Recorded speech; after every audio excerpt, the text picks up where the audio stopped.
Okay, welcome to How to Start a Cult. I'm really excited for this training. First of all, just because it feels so different than anything that I've posted in the past. And I love comparing things. That's how I come up with a lot of like my marketing and branding is like, I see a weird movie and then somehow it turns into inspiration for like a course on self-love. Like it doesn't really connect, but I feel like sometimes when we expand our minds and think about things that are outside of what we're usually learning, because sometimes I just get sick of learning about like business things and even like mindset and subconscious things in the way that is like so just like focused on scientific. I need like metaphors and different types of imagery for me to like really learn things. So that's what we're going to be doing in this training. I'm so excited to get into it. I made a PowerPoint and everything. And if you stay till the end, exclusive for people who came live. I'm sorry, I am going to send a replay out, but if you came live and you stay to the end, I am going to send you the PowerPoint over so you can keep it forever, make notes. There's a lot of really good journaling questions and such. We only have an hour here together, so we will be doing a little bit of the journaling, and depending on how long the conversation goes, there might be more time or less time.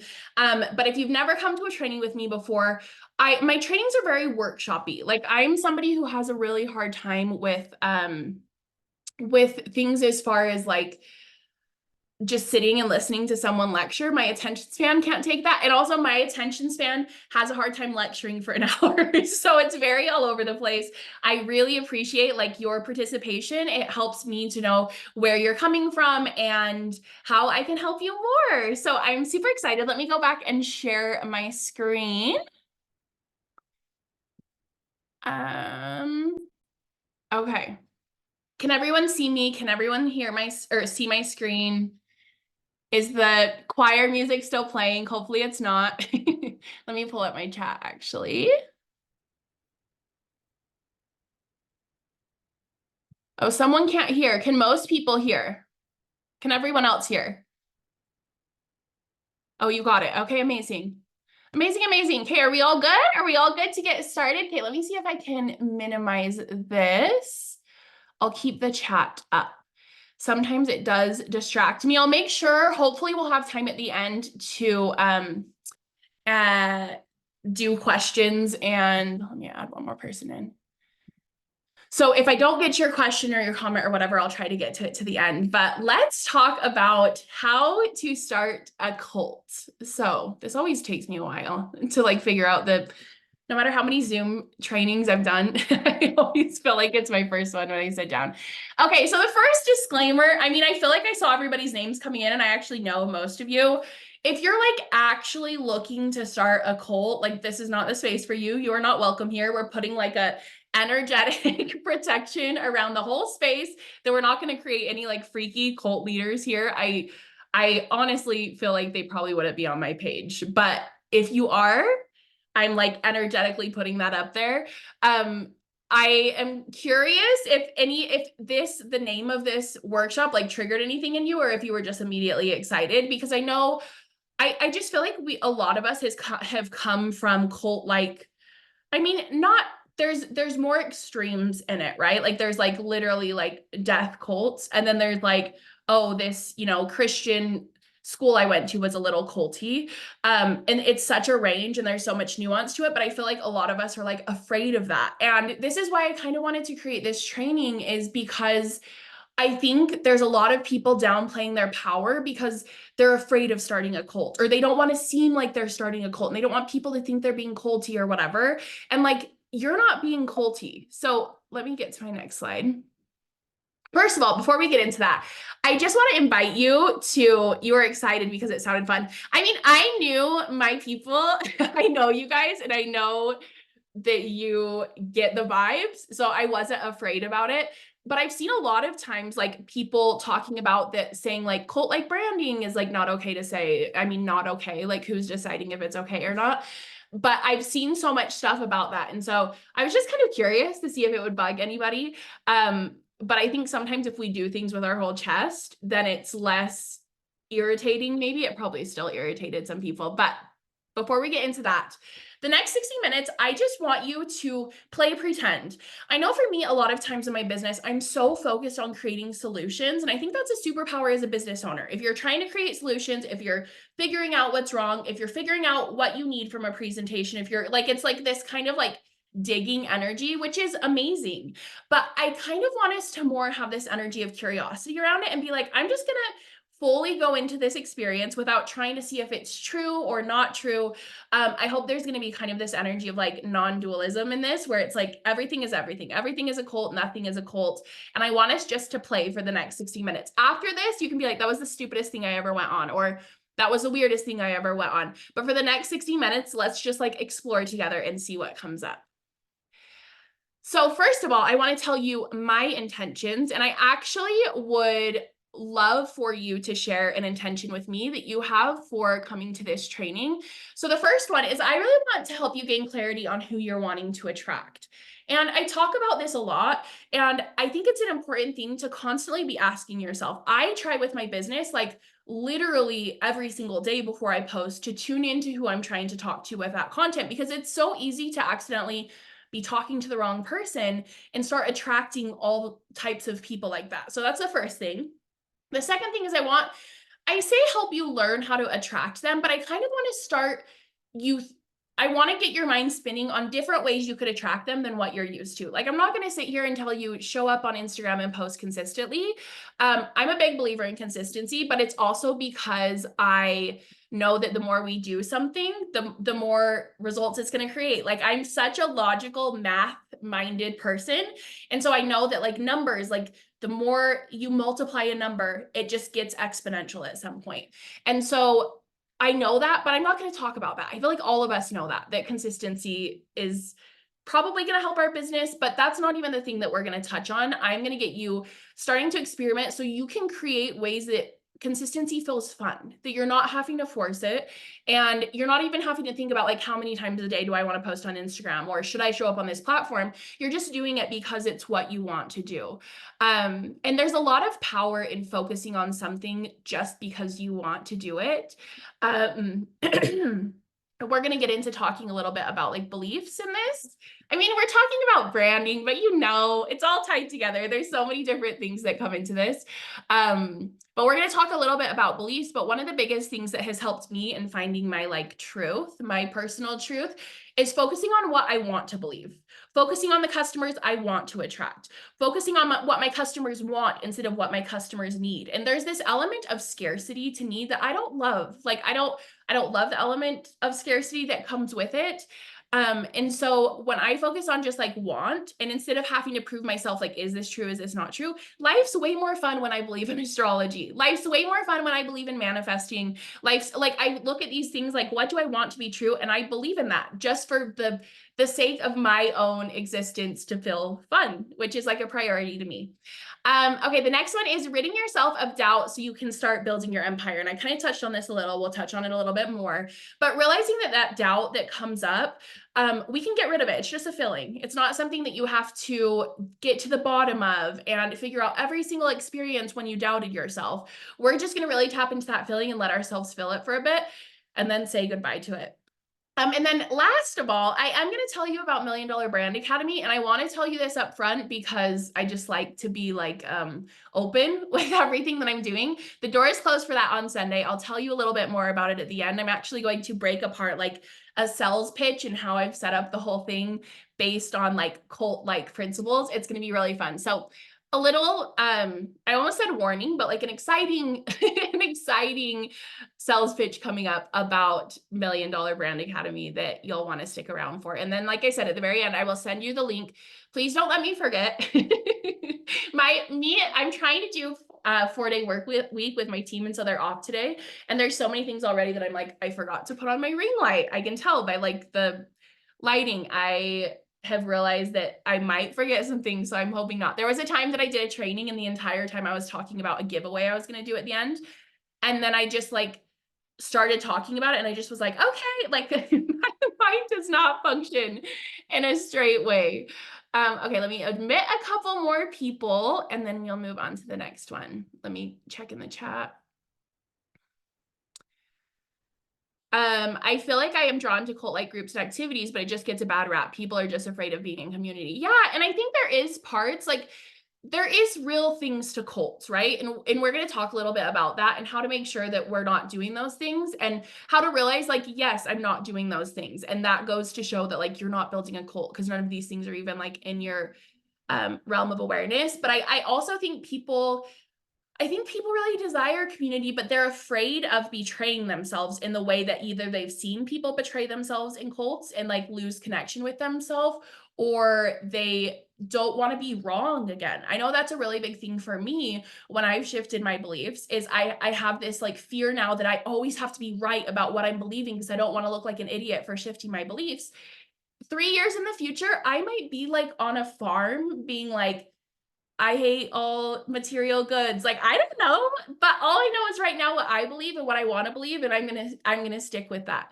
And it's okay if you're wrong a few years in the future and you change your beliefs. Like, where did we? I mean, it's just a trauma response that, like, we're so obsessed with being right. Cult documentaries are my current obsession. Amazing. Amazing. Looking to create a business. How exciting. Word of mouth customers. Trying to be more consistent about learning. Yay. Branding that makes me horny is the best way.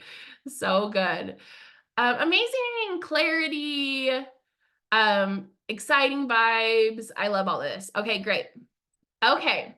So let's talk about, I actually probably am not going to admit anybody for the rest of this time. I'm going to close the chat for a second so I can just get in this, but keep the questions coming and I'll open it up periodically.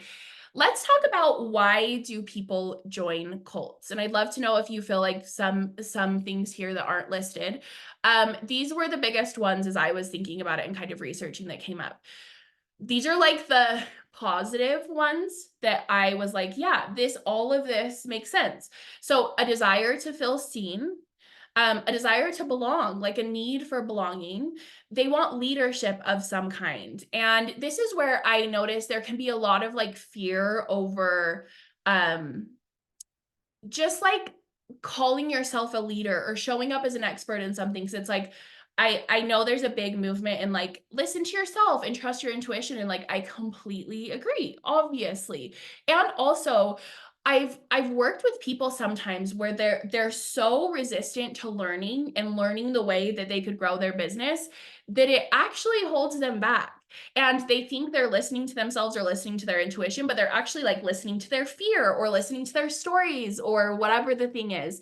And so I notice a lot of people are hesitant to, like, fully step into the leadership role that they could take in their business because they're afraid of this. And in reality, I don't think leadership is a bad thing necessarily, is especially as long as there's not this coercion, this, like, lying and manipulation behind it, which is what we'll talk about later. I love having leaders. I love working with mentors. I love working with coaches. And I think this is why people are in this space where they're like, is coaching weird? Is coaching bad? Can I just trust myself? Like, yes. And also, if you want support, go find a leader or a mentor that makes sense for you. So leadership, a search for, like, meaning or purpose is a really big one. Transformation. A lot of cults have this, like, bettering yourself mentality, and then they're looking for community, similar kind of to belonging. But that's the main reason, as I've looked through it, that people join cults. Now, here's the next element of it, the icky part of cult-like behavior. So manipulation, and now manipulation is something that we could go into of, like, is it really as simple as we think it is, of, like, manipulation is this one evil, like, is manipulation inherently evil? I don't know. We're not going to have that philosophical discussion here because I think constantly we're manipulating energy. I think we know the type of manipulation that is, like, we're not trying to force anybody to do something they don't want to do, but manipulation is part of it. Confirmation bias. So confirmation bias, if you don't know what that is, that's when you believe in something and then you look for examples of everywhere that it's true. And this can kind of be, like, messy ground with, like, manifesting, because almost like manifestation tells you to have confirmation bias. And that's where I, like, don't really love it. Like, you have to look at your reality as what is actually happening. But this confirmation bias of, like, well, they said that, this thing is true. And then you start seeing examples of it being true. And so that I think can start to be kind of the weird part of it. Lying, any sort of like lying to, that kind of goes along with the manipulation to make them feel a certain way about you.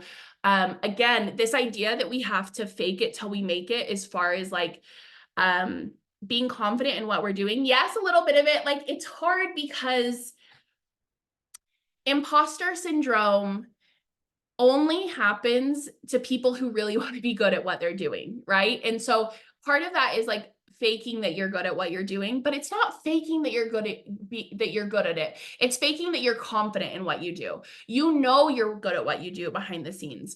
But I think there's kind of this story around needing to fake it. That doesn't have to be true in your business. Like, I don't want building your business to feel like you're holding your breath, waiting for somebody to find out that you're a fraud, or that you're looking around being like, is anybody gonna like find out that I'm not as good as I said I was, or that I've been, you know, whatever the thing are that you're doing. I want you to feel like you're in total integrity, because that, it just feels better. It feels much better. Any sort of like mind control, obviously, is not going to be the vibe. And then fear, they really capitalize on fear. And so those are kind of the icky parts. Now, I think it's interesting to look at this and be like, how much of how we've been taught by like marketing experts for like the past 50 years about how much all of this we need to tap into when we're selling, right? It's just interesting to look at. So next thing I want to talk about is like, everything is a cult. In my opinion, everything has these elements in it. Like, this is life. This is life. There's going to be confirmation bias. There's going to be fear, and confirmation bias isn't necessarily a bad thing. Like, I want to look at my friends and be like, oh my God, that's like such a Scorpio thing or whatever. Like, I want to take this seriousness out of it while also empowering you with this realization that like, you're not creating a cult. You're not doing that. And just teach you the good parts, the magnetic parts of cult. So like, everything is a cult. Capitalism, are you kidding me? Like, capitalism, the way that we're manipulated to think that having a day job is easier than running a business, right? That we should be working 40 hours a week. Like, all of these bullshit things that have just been like indoctrinated into us. Religion and anti-religion.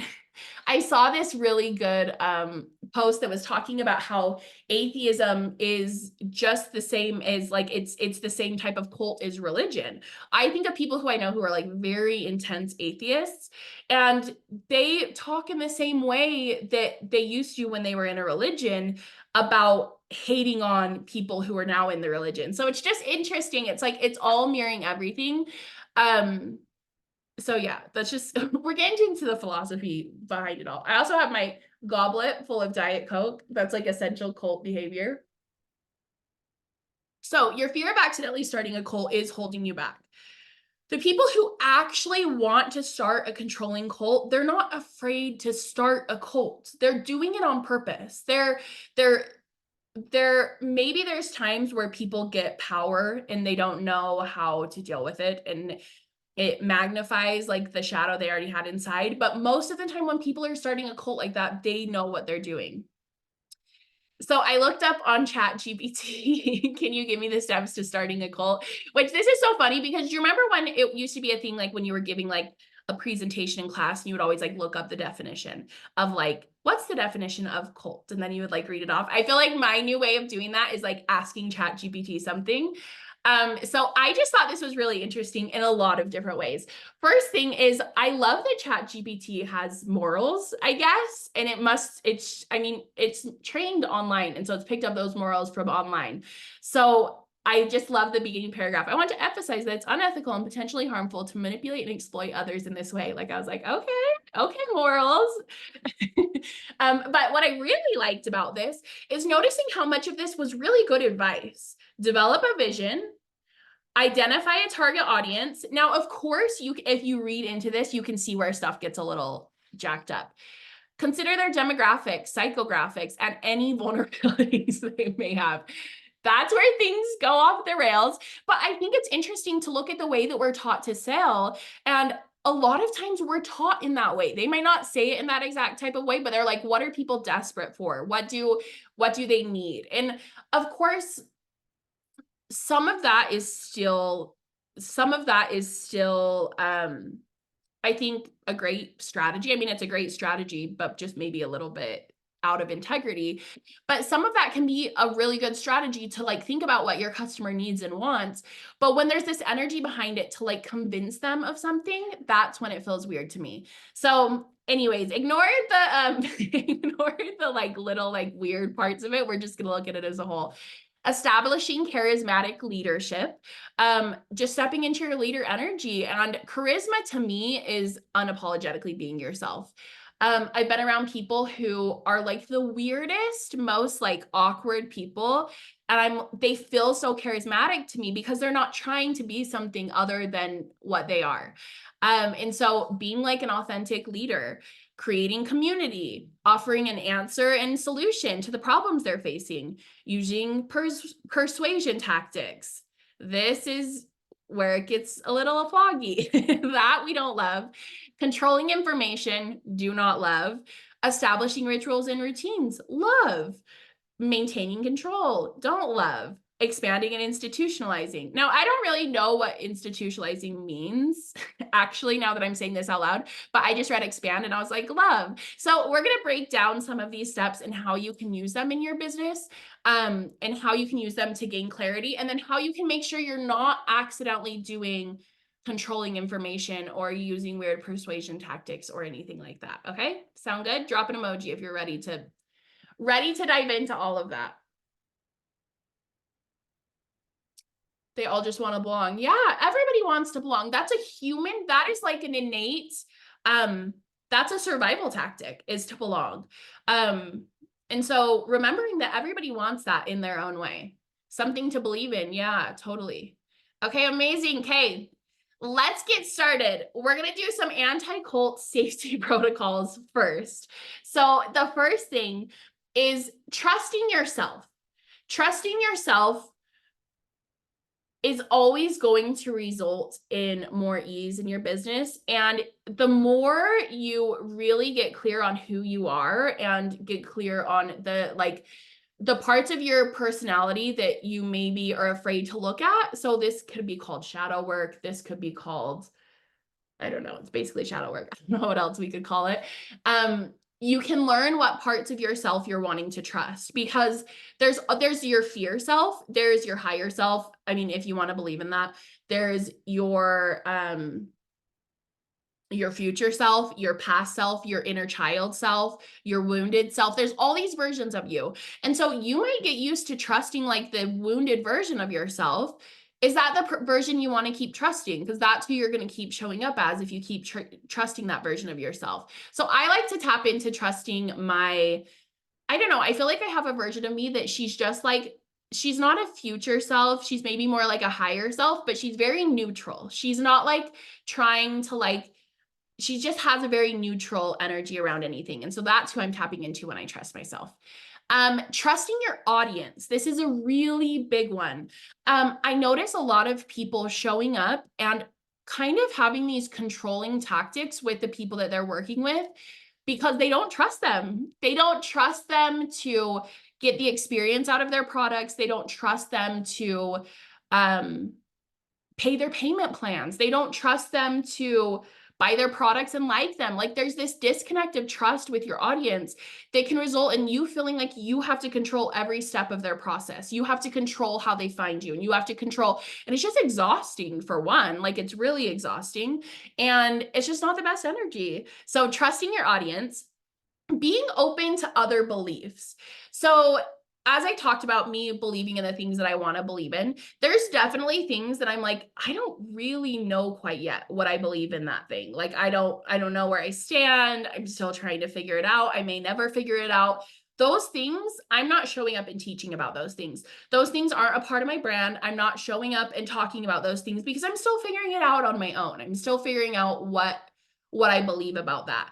I want you to talk about the things that you could watch something completely, and this is kind of intense. This is my like intensity coming through. You don't have to be this intense, but I want you to get to a place where the things that you believe about your brand, you could watch something completely opposite to it and be like, I don't care if that is true. I'm choosing to believe in this.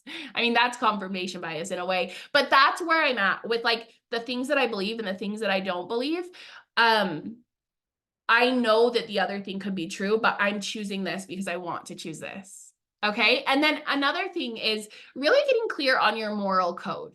Yeah, I think that speaks for itself, but like if you're somebody who thinks paying for education is bad, you maybe shouldn't be in the education space. If you're somebody who thinks that like fast fashion is the worst thing to happen to the world, you shouldn't be selling fast fashion. And I hate to say the word shouldn't, but like I just think it's going to be an intense energy for you. If you inherently think that what you're doing is not right, you either have to come to a place that you feel neutrality about it, or you have to figure out a different way to make money. Because if you feel in your soul that this isn't the way, like that this is a thing that is out of integrity, I know that you're probably a person who values that.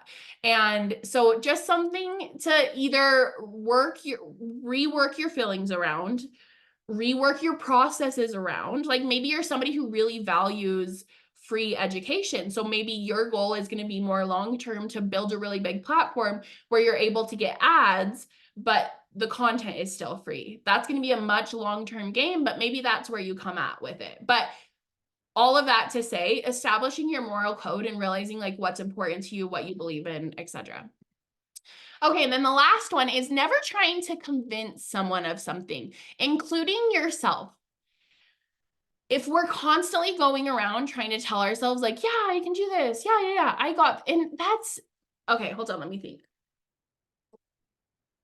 I feel like we have to convince ourselves that we can do it. But what I more so mean is like, if you're having to constantly convince yourself that certain things are true, your whole back isn't in it yet. So if you're somebody who has to constantly convince yourself that you can show up consistently, I don't know if I would do a program on showing up consistently until you're at that place where you're like, I know I can fucking do this. Is this all making sense? Let me know if you have any questions. The chat box is back up. I always say I'm going to put the chat box up and then I'm like, wait, I missed talking to you guys. Okay, so first part of this step after we get past, okay, yay, I'm glad all of this is making sense. Let's talk about developing a vision, okay? Check on the time. Oh, 30 minutes already? How does this always go so fast? Probably because I like blabber for the first 10 minutes. Let's talk about developing a vision. What do you envision for your business and your customer? I want you just to pop it in the chat. What is like the long-term goal for them?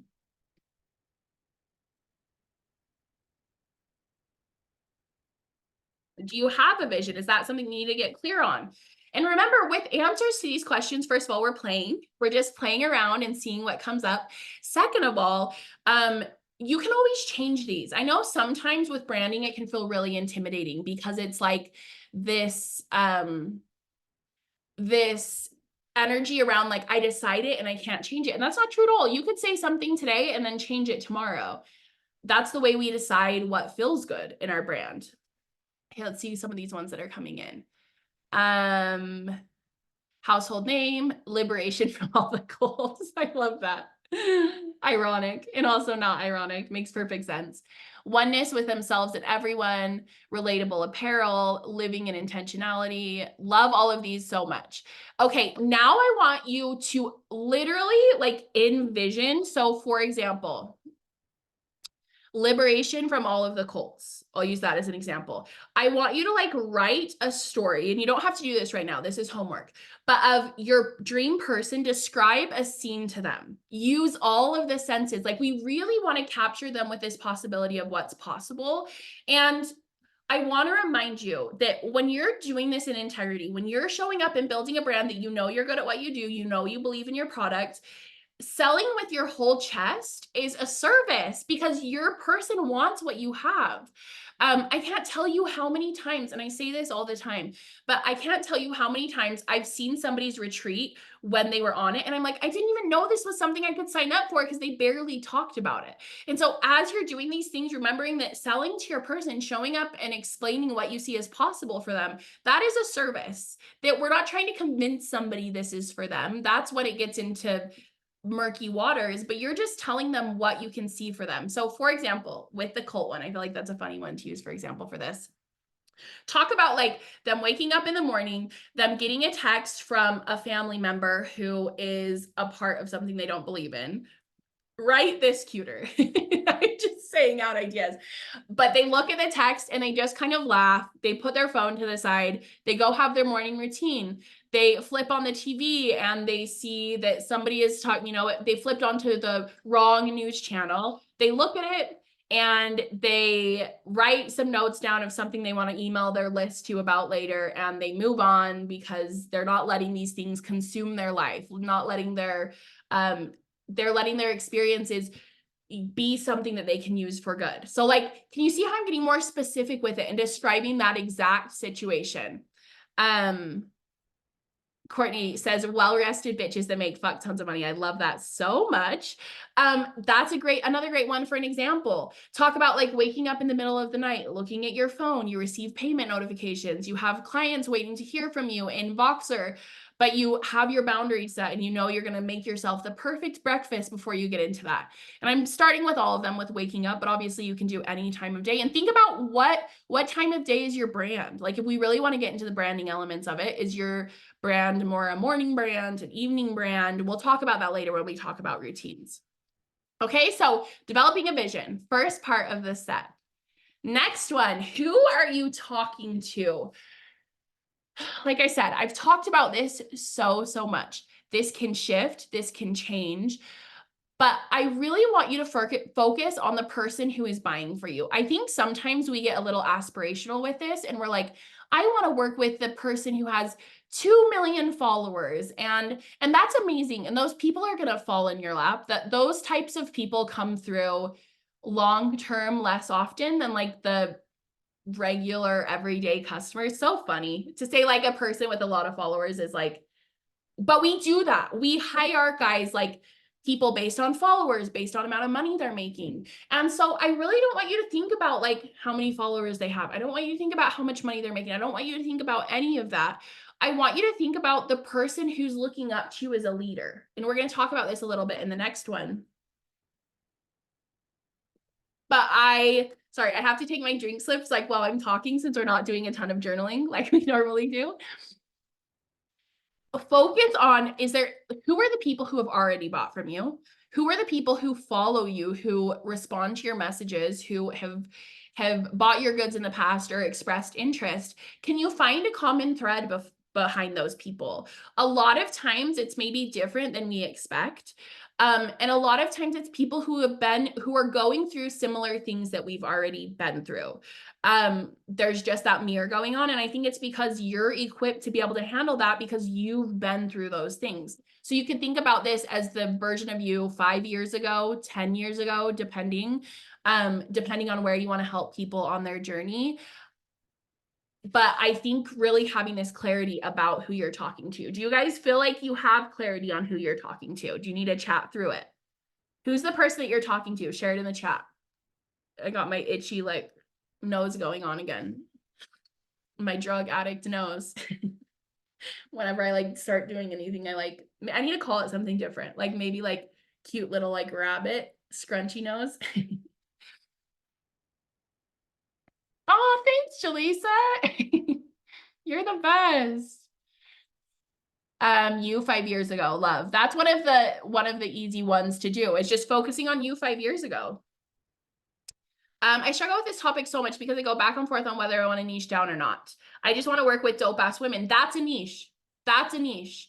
And I think this idea of niche, here's the thing. Like, I know it's like to niche or not to niche, but I think the problem is the definition of what we think niche means. Like, If you don't want a niche, that means you're just going out in the streets and shouting, anyone care about this? Versus you niching would be going to an event where you know all the women are going to be into the type of thing that you're doing. Like, it doesn't have to, you're not putting yourself in a box. You're just sending out invitations, energetic invitations to the people who are going to benefit from what you're selling. And I can tell you that if my grandma came to this presentation, I love that woman dearly, she would be like, what's going on? What are you doing? Are you okay? Are you well? Like, she would be concerned about me, right? She's not my niche. She's not the person that I'm trying to teach to. And that doesn't mean that she's wrong or that I'm wrong or that I have to fit in a box for her. It just means I'm not going to invite her to my live stream where I'm talking about how to build a cult. Okay, any other questions about Dream Customer? Because I know that a lot of people struggle with this. Travelers who love art, amazing, perfect. Book girlies. Boss babe who just realized that she wants to be a soft CEO but has baggage about not hustling and fear about slowing down. That's an amazing, amazing example, because what I love about this is it's not saying, like, it's saying, yes, okay, boss babe, CEO, she has her own business, but it's talking more about what she has that you're going to help her get rid of and what you're going to help her achieve. You're going to help her be a soft CEO by helping her get rid of her like hustling stories and fears about slowing down. That's such a good example. It's hard to describe my Pinterest board, but it is my Pinterest boards personified. Interesting. So what I would say with that is, like, if it's easy for you to nail down the aesthetic, I want you to show it to somebody who is a more words person. And I want you to say, what does this show you? Because I've had so many clients being like, I don't know how to like describe what I'm feeling. It's just this. And I'm like, I see exactly what this is. This is exactly this. So that could be a fun little challenge, having somebody outside of what you're creating look at it. And maybe even, like, honestly, like, I feel like people who are not in this world sometimes give like really good advice on they don't have the stories around what it is, because they're not going to use a word like boss babe. They're going to be like, they're going to give it to you straight, which I think can be good. Sensitive, weird girls who love to adorn their space with beauty. Yes. Oh my gosh. That is like so your brand. That is so spot on. What if you're just starting? It's important to know who you're talking to, because if you're not talking to anybody in the beginning, like, you won't be receiving that sort of like feedback on what you're creating. So if you're just starting, you could focus on the version of you who you are 5 years ago. Now, you said you were wanting to start a business. You don't know exactly what it is yet. How do you, if you use ChatGPT to get to know your dream customer? I've never done that. I've saved a lot of posts on Threads that like give examples of how to do that. I feel like I get to know my dream customer by one-on-one coaching and by experiences like this. So it's super important to me, even if it's not through one-on-one, even if it's offering a free training or whatever, it's super important to me to constantly be in conversation with my community that's already there. Even in the beginning, when it was just 2 or 3 people, because usually it just mirrors itself. Like, everybody's going through the same thing in a different font. Honestly, it feels like. And so there's different like levels of like extremity to it, of course, but I feel like even just talking to one person and starting to help them, and that's why I don't think I'll ever go through a time that I have no one-on-one clients again, because I love the connection of knowing what they're going through to help me as I'm creating content in my business. Baddies, women, LGBTQA+, my queens, my women of color, love that so much. Yeah, show the Pinterest board. Everybody will help. I wish we could feed our Pinterest boards into ChatGPT. We probably will be able to soon. How specific should we be? I have a general idea, but the specifics mess me up sometimes. Tell me the general idea, Monica. I'm going to have to move on from this because we have 15 minutes left and we're on the second question. Still trying to figure out how to come up with a name for my thing, but I know what I want to do. Any advice on how to come up with a brand name? Literally pick anything. I don't care if your name is like shoe mouth. Like I'm just looking at like things in my room. I don't care what the name is. You can always change it. Don't let that be something that holds you back. My podcast started as Badass Branding Babe. I got a cease and desist because Badass Branding was copyrighted. Then I changed it to Kinsco World. Then I was like, what the fuck does Kinsco World mean? So then I changed it to Cosmic CEO. And I think about changing Cosmic CEO all the time, right? So if you're building something that's going to be a personal brand where it's based off of you, I always say to just use your name. If you're building something random, like start with a name and then move on from there. Go to ChatGPT and say, can you give me 500 name ideas that are this amount of letters? This is the product I'm creating. Like just start generating ideas. Okay, I'm going to move on. Maybe I'll stay later to answer questions for those who can stay later. But let's move on. Why do they look up to you as an expert? How does your energy appeal to them? And a lot of this can just be that you've gone through what they go through.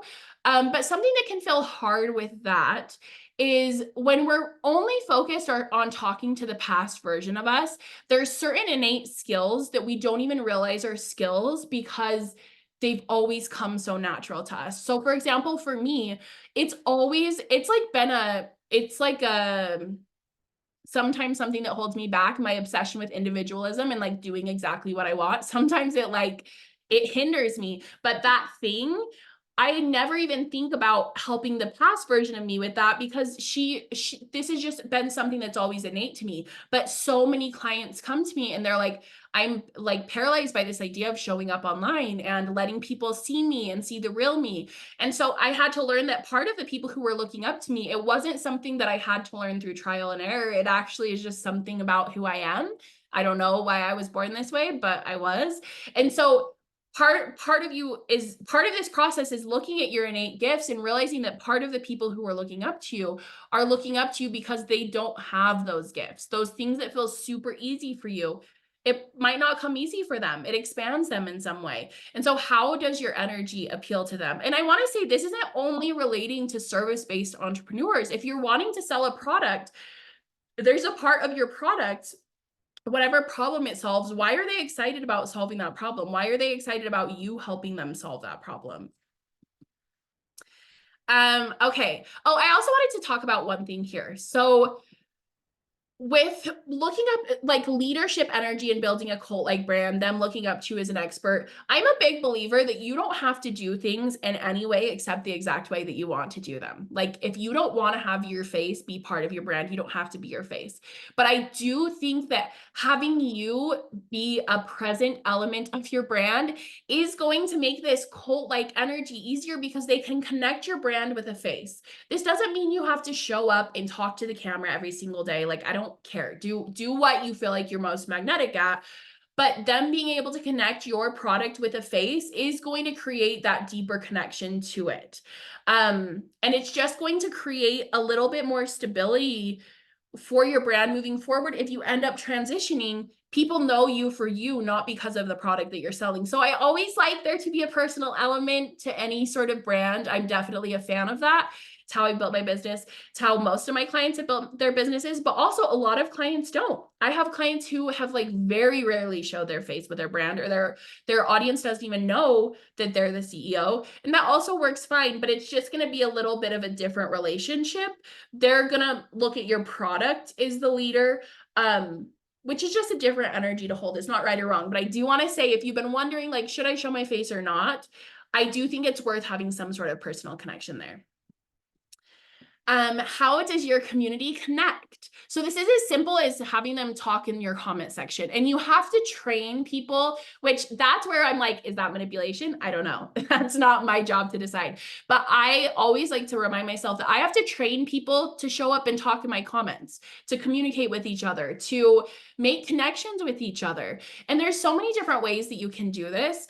But letting it be as simple as people in your comment section, people in your DMs. The community doesn't have to be that they're obsessed with each other. It's just there's a place that they feel like they belong. And that doesn't have to mean that everyone belongs in your space. Like I used as my example with my grandma. I love her dearly. She's amazing. She followed me on Instagram a while back, and I was like, first of all, grandma, you have an Instagram. Second of all, I'm going to block her. She's not going to know what block means, but like, there's just certain people that I'm like, this space isn't really for you. And so you don't have to be inclusive to every single person and every single belief. The people who feel super triggered by, I mean, I don't know if there's anyone there. Because I never have walked on eggshells, it's really nice because there's no eggshells that exist anymore in my space. But the people who could have been offended by me, like jokingly talking about how to start a cult, those aren't my people. And it's not that they're not welcome there, but they're just not going to feel like they belong there. And that's okay. You don't have to make everyone feel like they belong. Focus on the people that you are talking to. And that's just the nature of the internet. The people are going to be annoyed about that, but really work on your confidence in this area of being okay with that. What solutions are you providing them with? What problem do you solve? I talked earlier about really focusing on desires feels like such a better place for me to be instead of being like, I need this thing. I mean, I think a lot of our products could be described as like a luxury product or a luxury service. I'm a fan of marketing things like as a luxury higher end thing. I just sometimes think it's easier to make money. That's a belief, I know. But for me, it's proven that I have an easier time selling stuff when it's a higher price point. I don't know if that's an energy thing with me, probably, as everything is. Why was I even going on that tangent? Oh, because when something like a desire is something that you don't have to convince somebody to do. They just want it and so they buy it. And it really simplifies the whole process of having to sell because you're just telling them about something that you don't have to convince them they need. They're just like, oh yeah, I want to do this. This sounds fun to me.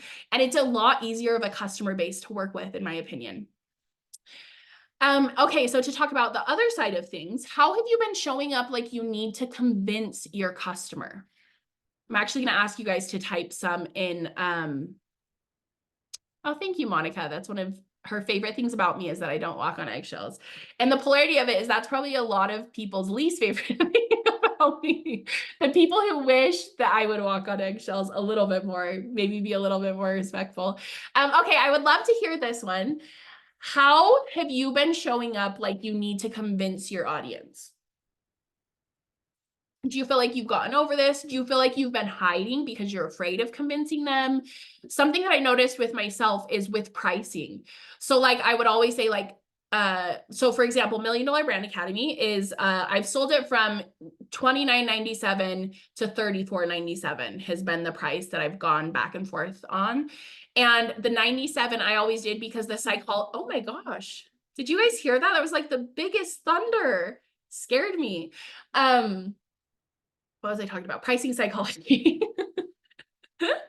Oh, the thunder is like adding to the cult vibe. This cult training is like, it's villain energy and cult energy. I don't know if you guys realize that. That's what's coming through for me. Okay, so pricing psychology. I noticed that all the time I was like, well, I can't price it just because now on my landing page, if you go sign up for $1 Million Brand Academy, it's just $3,000. $3 more than $29.97. Maybe that sounds like a higher price point, but I don't care because I don't want to be talking somebody into buying something by using a weird number, right? And so I think there's all these different things that we're doing when in the opposite end of things, a lot of people like they hate doing, they feel like price, what's the word? Time scarcity is like, they don't like that. I don't mind that because I know for me, I have to have a deadline or I'm not signing up. There's so many programs I can think of that I've wanted to do or people that I wanted to reach out to for readings. And I just haven't because there hasn't been any reason to sign up for them yet. And that's my personality. That's a personality trait for me. So I don't feel weird having there be a deadline of like, you have to sign up by this day to get in because that's how I function. If you hate that and you don't want to do that anymore, don't do that anymore. Like if you feel like you're having to use it to convince people, that's a different energy. Let me look at some of these ones. I feel like I have to show every good thing I do in a day to convince them that I'm doing the work. But that just feels like I'm trying to convince myself. Ooh, yes, yes. A lot of this convincing energy, right? Like sometimes when I am like going through and listing everything in a course, I'll notice that where I'm like trying to convince myself that it's worth it. That's a really huge realization, Cal. I feel like I have tried to convince them my program is the solution to their problem. Yeah, Okay, how do we say this? I feel like there's educating on how, this is how I would think about it. Educating them that your program could be the solution to their problem. Taking out this is the only thing. This is the only thing that's going to help you. Trusting that they're going to see that your program could be the solution to their problem, and they're going to want to learn from you because you're the leader to them. You're the person that they look up to. Something Monica says, something for me is feeling like I have to always share the actual values, left brain side of things instead of just the desires people have. Do you like sharing that? Do you like sharing like the left brain? Because that's not wrong. That's not wrong at all. I still teach. I mean, this is like, yes, this is an energetics type teaching, but it's also very strategic. And same with Million Dollar Brand Academy, same with most of my programs. They're both left and right brain. So are you hating having to share the left brain? Or I guess what you could just do here is share the left brain because you want to, not because you feel like you have to convince them. I'm a projector, and sometimes I realize I struggle to speak on things if I am not asked. So I don't speak with the amount of authority I actually feel about it. Okay, so here's the biggest thing that I would say, because I'm also a projector. And the thing that I've embodied with social media is as soon as somebody follows me, they're giving me an infinite invitation. They're giving me an infinite invitation to talk about whatever I want, to talk about whatever I see. The projector, like the reason that we're supposed to wait for the invitation is because we have a penetrating aura, which if you don't know about human design, highly recommend. I could give you, if you've never dived into your human design, DM me after and I'll give you resources. But it's because people need permission. We need permission to see somebody as deeply as we can before we go in there and do that. It's not because we're not supposed to talk about the things that we know. It's because it's like a protection mechanism from people. If like, you're not going to get on and say, hey, by the way, this person followed me and you have a shitty Instagram. Like, why are you showing up that way? That's the difference. And so when someone follows you, you're not singling people out without their permission, but you get to show up and be an expert. And that's when things will shift for you. When you can show up in complete expert energy about what you know, that's when people start looking up to you as a projector, and that's when they'll start giving you invitations. And that's true for anyone, honestly, I believe. I hesitate with taking action because I'm expecting too much perfection from myself. Okay, Alex, what I would say is it's similar to what I posted a while ago. Make ugly things on purpose. Make imperfect things on purpose as an exercise, as something to just show yourself that it's safe. Like, I literally want you to do imperfect things on purpose. I want you to dress in a way, and it sounds so dumb, but it's like, go out of the house in a way that you normally wouldn't. Go to the grocery store in a way that you normally wouldn't. Like, challenge this part of yourself until you realize it's safe. It's safe to not be perfect. It's unlocking something for me. I feel like I've been trying to convince them that they need to level their design aesthetic when I really should be yes, this. Okay, I'm going to read this out loud for the people watching the replay. I always forget to read the comments out loud, and then I'm like, oh, I'm just like mumbling. How are people supposed to know what I'm saying? So Steph said, this just unlocked something for me. I feel like I've been trying to convince them that they need to up-level their design aesthetic when I really should be talking to the people that already know they need help with their social content design. Exactly this. Exactly this. And that's when sales change. When you talk to the people who already value what you're doing and care about what you're doing, and just explain what you're offering or explain what your product is to them, they're going to buy. If you have a clothing brand, you're not sitting there and saying, this is the reason you should buy a new outfit. It makes you feel better. It makes you, like, people who are buying clothes all the time know that about clothes. Like, we absolutely know that about clothes, right? And so that is huge. That is absolutely huge. How would you refine sharing and not talking to? What do you mean by that? I'm not exactly sure what that question means. So maybe type it a different way. My brain isn't processing that. We'll keep going. I'll come back to that. What things do you hide from your audience? What are you afraid of them finding out? You don't have to tell your audience everything. You don't have to share your audience with your audience every single thing that you're up to. But if you're constantly thinking about it and constantly afraid of it and constantly feel like if they find this thing out about you, you're going to be canceled, intense. That's an intense way to live. you could just create a post and tell them about the thing. And I know that's like pretty reckless, but it works. And I think it's a lot of the reason why I don't have this intense fear around being canceled, because I'm like, everything's on the table. Anything that you could say about me, like I've already told the internet about. And so getting clear on that and kind of just noticing the places that it's showing up. Also, to like talk about the culty things. Remember how I was like, prepare your confessions? This would be a perfect time if we were like actually going to do confessions.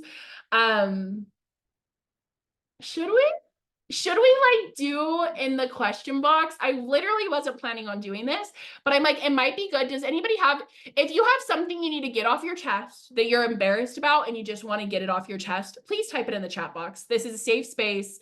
I'm not going to read any of them out loud. This is the confession. I didn't know we were going to be doing a confession, but now we are. I am your priest. This is part of the reason though, that I think that sometimes cults really gain control over people is because it feels so good to be able to say something that you're ashamed of, whether or not that institution brought that shame onto you. Somebody has to be the first one to say something they're embarrassed about, because I feel like there's some people.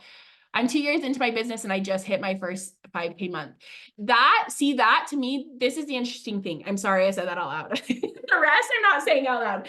That's exactly what I was going to say, that's amazing. It's so interesting the things that we have shame about. Like somebody else would think that was the coolest thing ever. That you hit a 5K month, right? Okay, I'm not going to respond to anything else. This is a confession, let it out. But I think that's sometimes why we form these really close connections with institutions or whatever, is because it was a safe space for us to confess things that we had shame about. And so I'm not saying you have to like go to your audience and say, what are you ashamed of? Like, put it here. This is a safe space. But I think just creating that safe space where they felt like if they did need to say something they were afraid of, like there is this sort of safety element to it. Now it's like, okay, where are the limits? Where are the boundaries? Trauma dumping? I don't know. I'm not going to talk about that, but I'm putting this out there and letting you marinate on it as you wish. Keep the things coming. We'll keep confession going. I do want to go up and see if Julia rewrote her question. I don't think I'm seeing it. So Julia, put it back in here. Everyone put like emojis on these confessions so that we can do like healing, maybe heart ands or heart or something. Because nothing matters. Shame is made up. Shame is based on someone, probably a man, teaching you something that's wrong. And like, it's all made up. It's literally all made up. It's passed down from generations of trauma and survival and whatever. So let's just get that off our chest, okay? Feels fun and nice to do. Okay. We'll move on. Keep putting in there whatever you want to put in there. Next thing is, what rituals and routines are you a part of with your customer's brand? So obviously when it's talking about building a cult, it's being like doing like weird rituals, okay? Which is like, why are they so aesthetic? Like whenever I see a weird cult ritual, I'm like, honestly, like it would be easier to not think this was cool if the aesthetic wasn't like so cunty. Like they're so, and obviously it's probably just like a trend right now that they're cute. But on a branding aspect, I want you to think about, how is your brand a part of their day-to-day? So I don't do this super consistently, but I love to have like things that I'm saying like, good morning, girl boss. I like did like a little series on TikTok, and having these parts of your day that you show them. If you're not a personal brand where you're showing your actual life, this could be something of you like showing that the ritual could be as simple as you popping online and showing the products that you have available. It doesn't have to be this really, really deep thing, but it's just realizing that you having some sort of ritual or routine with your customer, even if it's a podcast that you launch, this doesn't have to be every single week, but when they get a new podcast, you're part of their day-to-day life. You go from just being on this screen to they're listening to you, they're learning from you, or they're just laughing with you. It doesn't always have to be that serious. Okay, next, how are you deepening your trust with yourself and your audience? So I want you to look at this, and we're like out of time. I don't even know how many slides I have, so I'm sorry this might feel a little rushed towards the end. You're free to go. I'll send out the replay. We do have a lot more good stuff. But if you want to have the PowerPoint slides to be able to take notes on and whatever, you will have to stay to the end because this is the only place I'm putting them. Okay, so how are you deepening your trust with yourself and your audience? I want you to look at how you're feeling about your audience. And if you feel like you can't trust themselves to get use out of your products, or you feel like they're going to be mad about everything you sell, look at yourself and be like, am I mad about everything I purchase? Is this something that like I'm doing that I'm assuming that they're going to do? Just something to be aware of. Okay. And then the last one, which is a really fun one, what does expansion of your brand look like? Like, are you thinking about building a brand, or are you just thinking about making the next $5? Because this is the difference between a brand who maybe makes, you know, a few $1,000s a year, or $1 million brand. Like when you're trying to build, and I say $1 million because it's fucking catchy. Okay. I was excited when the whole branding around $1 Million Brand Academy is because I had a client go through the program. And she messaged me. I was launched before it was called, like I said, Badass Branding Academy. And then I called it just branding school. And then I had a client message me and say, that program made me a millionaire. And I was like, ding, that's when my like marketing brain like triggers. And he's like, yes, yes, yes, I'll be basing the whole brand off of that. But then since then I've had multiple people go through Make $1 Million. I crossed over the 7-figure mark in my business a couple years ago. And so it's just catchy. I don't care if you actually want to make $1 million brand, but the principles of building $1 million brand, of building an empire, of building something that lasts longer than you just showing up and posting something, you selling something randomly, those principles are focused on expansion. Hosting a podcast, it takes a lot of work. It really does. It takes a lot of consistency, and you don't get feedback. Like you're kind of just talking into the void and hoping people care. But that is one of the things that has built my brand the most long term. That's the way that my audience grows. That's the way that new people find me, is through the podcast, through their friends telling them about it. That's like long-term game. And so do you have these things in your business, and do you have the strength to continue these things before you're seeing results with the intention of building a long-term brand? MDMA made me realize I wanted to build $1 million brand. See that right there? That's why I keep thinking about changing it, because I get in my mind of like, well, is somebody going to feel like shit if they don't build their $1 million brand? And I'm very intentional with the way that I teach that program. I'm like, I'm not going to, like, I'm very intentional in the beginning of like, you don't have to use this for $1 million brand. But I also want to challenge you to be like, why not? Why not build $1 million brand? Why not build $1 million brand and then be like, do I like this? Okay, no. And then you can decide. That feels much more fun to me. Okay, so to recap everything, a cult-like brand is simply sharing your vision, talking to your customers, showing up as an expert, creating and nurturing your community, providing solutions, selling with confidence, embodying integrity, becoming a part of their day in some way, deepening trust, and continuing to expand your brand. Now, I say like simply, should I put quotes around that? But I actually want to make it feel easy. And I'm going to show you, I'm going to do my pitch for $1 Million Brand Academy, which the doors close on Sunday. I don't know when I'll be opening this up again. Usually in the past, I've really only opened it up like once a year. So I don't know when this will be opening up again. But I'm going to show you the sales pitch and how I brought all of those things into that. Okay. So sharing your vision. $1 million brand is possible for you. I truly believe that. Like, I truly believe that $1 million brand is possible for anyone who desires to create one. Talking to your customers. I know how much you've doubted yourself, because I do the same. But because of that, I also know it's possible to build a 7-figure brand despite that. So I'm talking to my customers in the way that I'm identifying, like, most of what holds my customers back is their self-doubt. That's why we're going to end with a little meditation of like identifying that feeling and just dissolving it. But I like to tell my customers, like, you can have self-doubt and you can still build it. I don't wake up like just like in unshaking confidence all the time. I go through like my own insecurities. I doubt myself. That's the biggest thing that holds me back. And so talking directly to them, my customers, making them feel seen.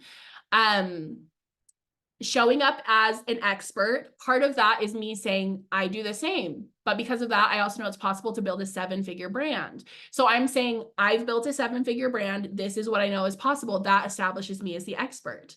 Branding is as simple as knowing who you are, what you sell, who you're selling to, and doing that often. So this is like providing solutions, telling them the simplicity of it, telling you the simplicity of it. Do you see how like this simple call to action has broken this all down. Okay, I'm going to read through the rest of it and then I'll break it down and then we'll go into the meditation and then I'll answer any questions. Yeah, so $1 million brand's possible for everyone, but not everyone will create one. I'm not selling to the ones who are wondering if it's possible for them. I'm selling to the ones who know it's possible, but you're looking for support in creating that. With a content formatted as easy to listen podcast episodes, you can listen to these dozens of hours of money-making content on the go, on your hot CEO walk, while building your empire, etc. Head to the link in the chat to learn more details, which I will pop this in soon, but I want to break down the rest of that. So before that, to go off script, $1 Million Brand Academy is truly, I learned this word yesterday and I'm not going to forget it, my magnum opus. It's like everything. Everything goes into this program. Everything I create, I'm focused on like, could I create new content here? There's a whole new round of content dropping May 1st. And if you sign up now, you get access to all content updates in the future. That's super not normal in the coaching industry, but I just like it that way. I like it to feel clean and done and you get everything as soon as you sign up. And as I progress and learn new things, I add them in there.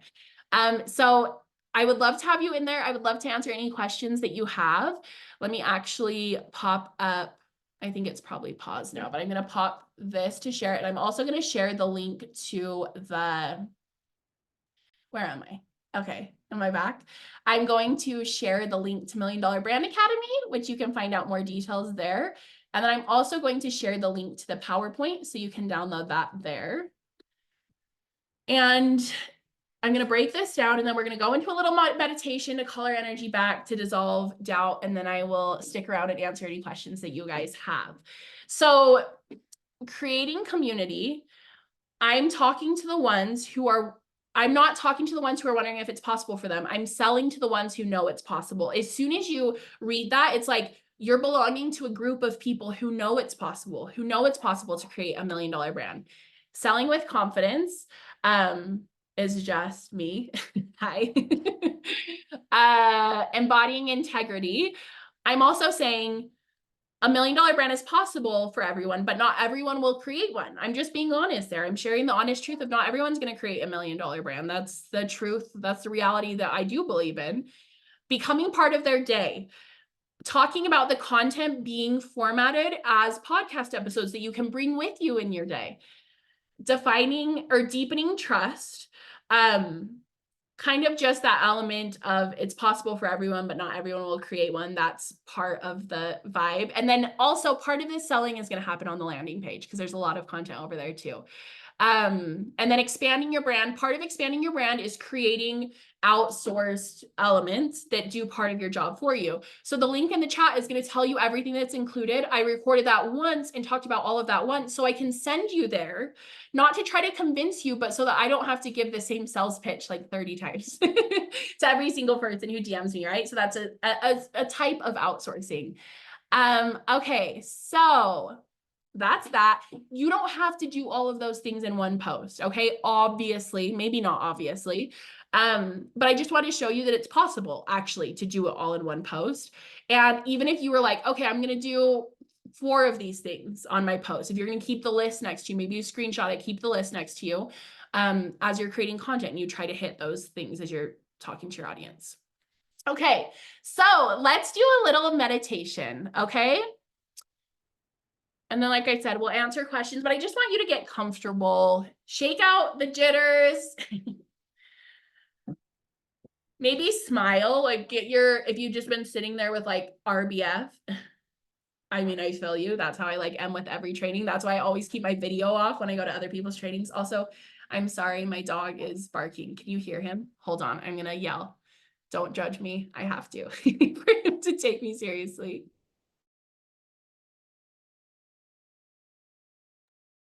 Okay.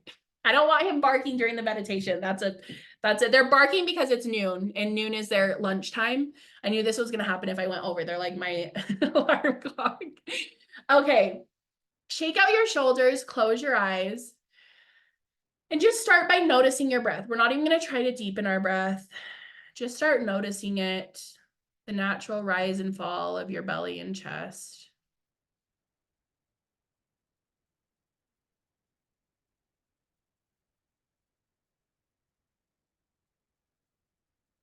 Now I want you to draw up the feeling of doubt.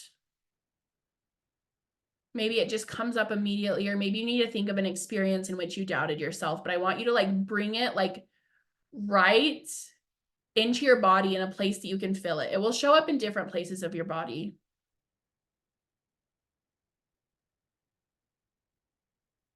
Bring it up, turn it up louder so you can really feel it. Maybe it's where you can feel it in every part of your body, and just notice that feeling.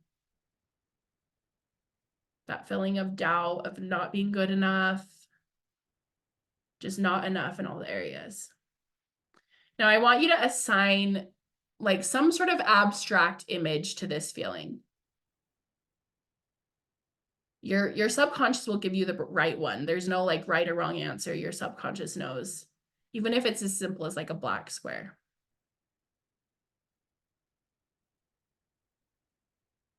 Okay, now we're just going to shake that off. Stop feeling the feeling. And now we're going to work on neutralizing that feeling, closing the tab on that feeling. So we're going to start by just imagining there is this warmest, like magnetic liquid that is just going to coat your entire body and start attracting your dream customers from every single place. So just feel this magnetic, like kind of metallic liquid starting at the crown of your head, dripping down your eyebrows, your eyes feeling so heavy, your full body starting to just feel heavy as this liquid drips down.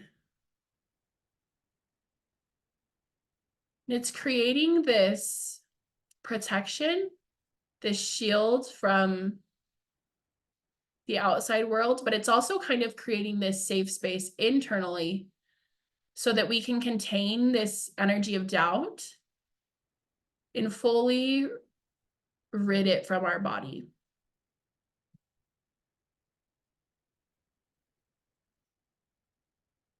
Now I want you to think of a space where you feel so safe.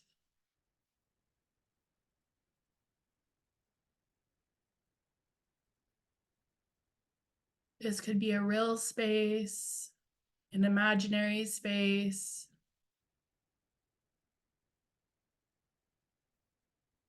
Once you have that space, just breathe into it and let that feeling of safety and comfort and coziness fill your entire body, swirling about in this magnetic shield, swirling from the top of your head all the way down to your toes. Maybe this feeling of safety helps you soften your shoulders and unclench your stomach. Just like let your body like fully relax. Let it take up as much space as it needs to. Now remember, this feeling of safety, it's available to you whenever you need to tap into it. This safety is you. It exists in you. Your entire body is now full of it.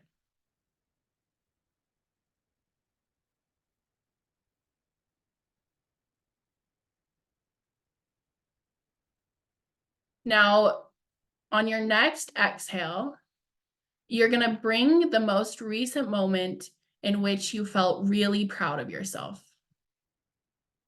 Really, really proud of yourself. Tap into it. Maybe you smile. It brings these feelings of just like joy, peace, excitement. Notice what feelings come along with that pride. And let that fill your entire body. Taking the space that the safety meant and breathing in this proudness. And feel this proudness wrapping itself around all timelines, past, present, and future. And just this embodiment of pride over who you are. Just as a human, as a soul, as part of the collective whole. Feel it take up your entire body. This proud energy can actually seep through the magnetism that's coating our body, and it can fill your entire room, your whole house. And it turns up the volume on that magnet. As we're sitting here healing, we're bringing in those dream customers. The work is happening. On your next exhale, exhale even deeper with this just restored sense of trust that it's all working out.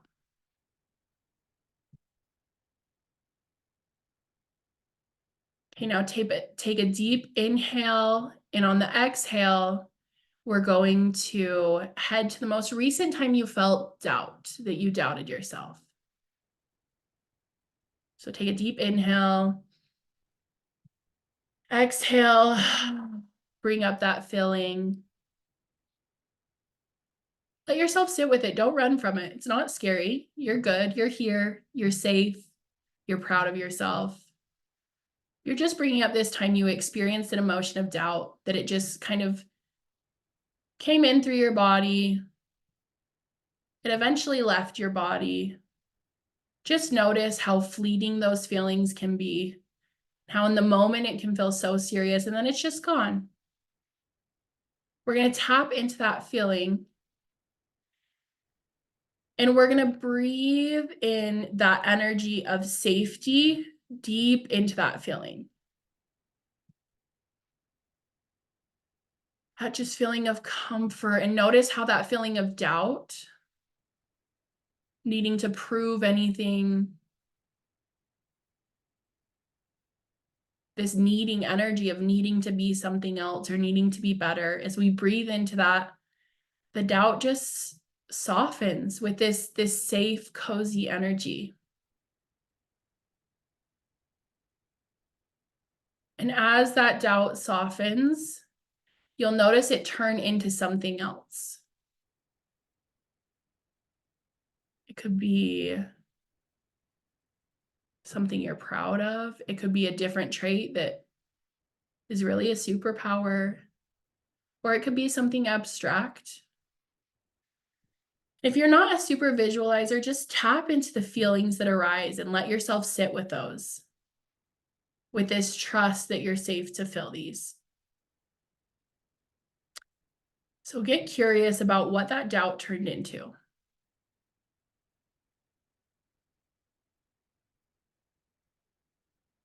And then I want you to look around in this space or feel around in this space and see if there's that symbol. You might have already dealt with it. Breathing in that safety might have fixed it. But look around, see if it's anywhere.